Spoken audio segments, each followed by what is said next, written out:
Mesdames et messieurs, bonsoir et bienvenue dans Politique et Société. Les premières doses de vaccin AstraZeneca Oxford reçues ce mercredi 10 mars 2021 seront administrées à des cibles bien identifiées. Le gouvernement béninois précise que pour les 144 000 doses de vaccins réceptionnées par le ministre Benjamin Humpati, les cibles retenues sont les agents de santé en première ligne et ensuite les personnes vulnérables telles que les populations de plus de 60 ans d'âge et les personnes présentant des commodités. Ainsi, en première ligne, 70 000 agents de santé sont pris en charge dans ce premier lot de vaccins. Le reste des doses sera administré aux personnes d'un certain âge. Au Bénin, à travers l'initiative COVAS, il est prévu au total une livraison de 792 000 doses de vaccins d'ici à mai 2021. Il faut souligner par ailleurs que plusieurs pays européens ont procédé à la suspension du vaccin AstraZeneca Oxford suite à des détections grâce à leur système de pharmacovigilance de problèmes de circulation sanguine chez plusieurs personnes vaccinées. Ces pays ont donc décidé de suspendre l'administration de ce vaccin par mesure de sécurité. Il s'agit des pays comme le Danemark, la Norvège, l'Islande, l'Estonie, la Lituanie, la Lettonie et le Luxembourg. Au Bénin, l'agence foncière de l'habitat n'existe plus. Le chef de l'État, Patrice Talon, l'a dissous par décret en date du 9 décembre 2020. Cette agence était sous tutelle du ministère béninois du cadre de vie et du développement durable. Le décret pris par le chef de l'État béninois, le président Patrice Talon, est co-signé par plusieurs ministres, notamment le ministre Abdoulaye Biotane, le ministre du cadre de vie et du développement durable, José Tonato, le ministre de l'économie, Romuald Wadani, et le garde des Sceaux, ministre de la Justice et de la législation, Séverin Quenom. Et puis, le chef de l'État, le président Patrice Talon, candidat à sa propre succession, a annoncé ce samedi 13 mars 2021 dans la cité de Kobourou pour rencontrer la population de la métropole du Septentrion. Après la tournée nationale de reddition de comptes au cours de laquelle le président de la République a parcouru toutes les communes du Bénin, dont celui de Parakou, Patrice Talon est à nouveau annoncé comme hôte des filles et fils de la cité de Kobourou. Cette visite du chef de l'État dans la première ville du Septentrion intervient dans une période de pré-campagne marquée par des tensions politiques liées à l'organisation de l'élection présidentielle du 11 avril 2021. La visite du chef de l'État vise certainement à apaiser les tensions suite à la déclaration des femmes de Parakou après l'arrestation et l'emprisonnement de l'ancienne ministre de la Justice, Rekiat Madougou, candidate recalée du parti Les Démocrates selon Bénin Web TV.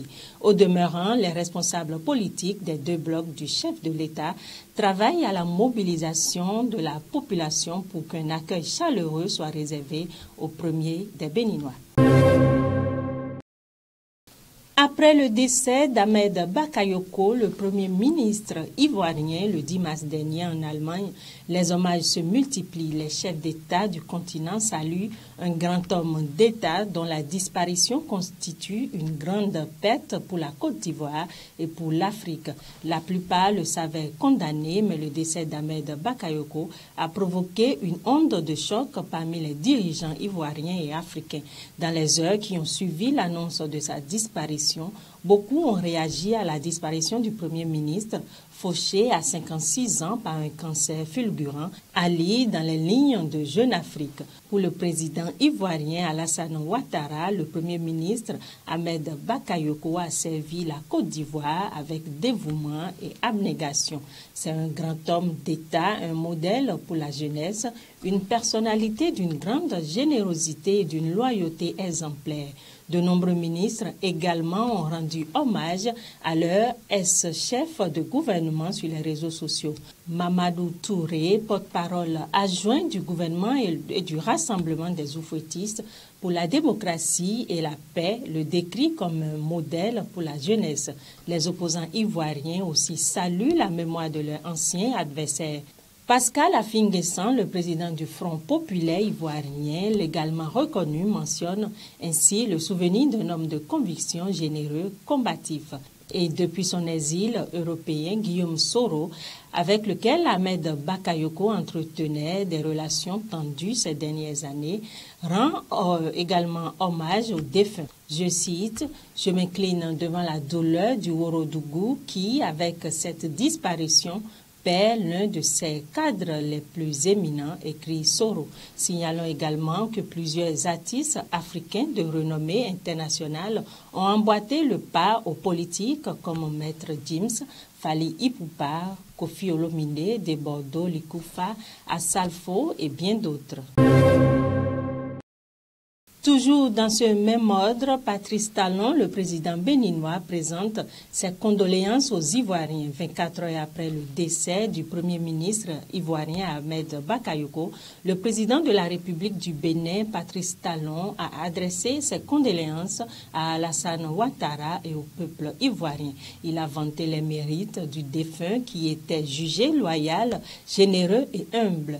Je cite, « C'est avec une vive émotion que j'ai appris le décès du Premier ministre de la Côte d'Ivoire, M. Ahmed Bakayoko, à sa famille, au peuple ivoirien et à mon grand frère président Alassane Ouattara. Je présente au nom de mon gouvernement, au nom de mon peuple béninois et en mon nom propre les sincères condoléances. » Unanimement, le Premier ministre Ahmed Bakayoko, au-delà d'être un travailleur fidèle et acharné, était connu comme étant un homme généreux, empreint d'une extrême humilité, symbole de loyauté et de résilience. Il était un homme fédérateur. La Côte d'Ivoire a perdu un digne fils et l'Afrique une valeur sûre. À tous les Ivoiriens, en ces moments douloureux, je transmets le soutien fraternel du peuple béninois. Yako à vous, écrit le président béninois Patrice Talon.